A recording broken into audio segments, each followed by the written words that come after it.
Hi, I'm Mike from 1A Auto. We've been selling auto parts for over 30 years.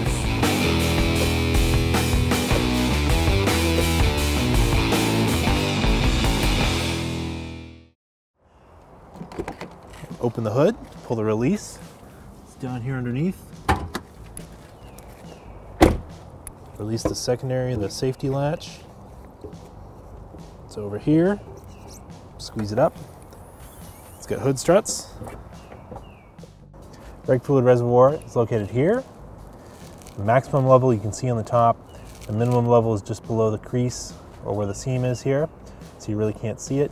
So if your fluid is not up to this max level, it's anywhere below here, you'll have to add some brake fluid.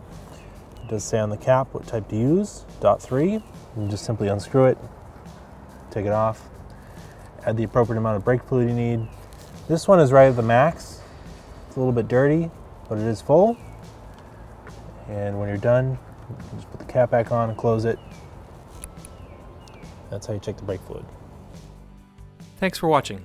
Visit us at 1AAuto.com for quality auto parts, fast and free shipping, and the best customer service in the industry.